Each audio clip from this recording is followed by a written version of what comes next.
కర్నూలు జిల్లా పత్తికొండ నియోజకవర్గంలో పత్తికొండ పట్టణానికి సుమారుగా 8 కిలోమీటర్ల దూరంలో ఉన్నటువంటి కనకదిన్నె గ్రామం నందు టమాటా జ్యూస్ ఫ్యాక్టరీని నిర్మించారు.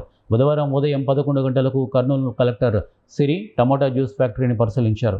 దీనికి సంబంధించిన పనులన్నీ 15 రోజుల లోపలే ముగించాలని కలెక్టర్ అధికారులకు ఆదేశించారు. 2 నెలల్లో మిషనరీ వస్తోందని, ఇందులో టమాటా కిచ్ అండ్ పల్స్ మరియు అన్సీజన్లో మామిడి, బొప్పాయి, అరటి పండ్ల నుండి పల్స్ తయారు చేస్తారని కలెక్టర్ సిరి తెలిపారు. రెడీయా? చూడండి అంత రెడీయా? ఇంకెవరున్నారా? అందరికీ నమస్కారం అండి. ఇక్కడ కర్నూలు జిల్లాలో పత్తికొండ మండలంలో కనకదిన్నె గ్రామం అంటే కోతిరాల జీపీలో కనకదిన్నె గ్రామంలో మనకి టొమాటో ప్రాసెసింగ్ యూనిట్ ఒకటి ఎస్టాబ్లిష్ అవుతుంది. ఇది లాస్ట్ ఇయర్ స్టార్ట్ అయ్యింది. ఇప్పుడు సివిల్ వర్క్ ఏదైతే ఉందో మనకి primary processing, secondary processing sheds అని 2 ఉంటాయి.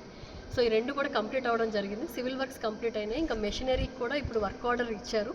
మ్యాక్సిమం ఇంకొక 2 నెలల్లో ఇక్కడ మెషిన్ కూడా రావడం జరుగుతుంది. మెయిన్గా ఏంటంటే tomato ketchup, tomato pulp, tomato ketchup, sauce and pulp 3 కూడా ఇక్కడ తయారు చేస్తారు.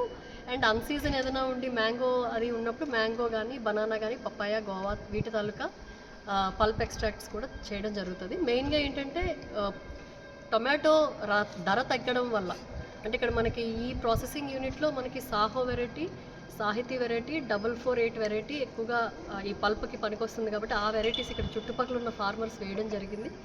సో ఎక్కడైతే మనకి టొమాటో ప్రైస్ తగ్గుతుందో, ఎప్పుడైతే తగ్గుతుందో ఆ టైంలో మనం ఇక్కడ ప్రాసెసింగ్ యూనిట్ పెట్టడం వల్ల ఇక్కడికి మన ఫార్మర్స్ టొమాటో అమ్మడం జరుగుతుంది.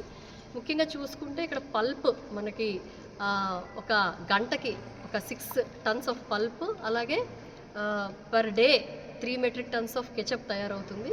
ఈ విధంగా అంటే 1200 మెట్రిక్ టన్నులు నెలకి టొమాటో వాడి ఈ కెచప్ను, ఈ పల్ప్ తయారు చేయడం జరుగుతుంది. సో ఎక్కడైతే మనకి ఇబ్బంది ఉంటుంది, ఫార్మర్స్కి రేట్ తగ్గుతుందో ఆ టైంలో this will save the farmers. ఇక్కడికి టొమాటో అమ్మిన తర్వాత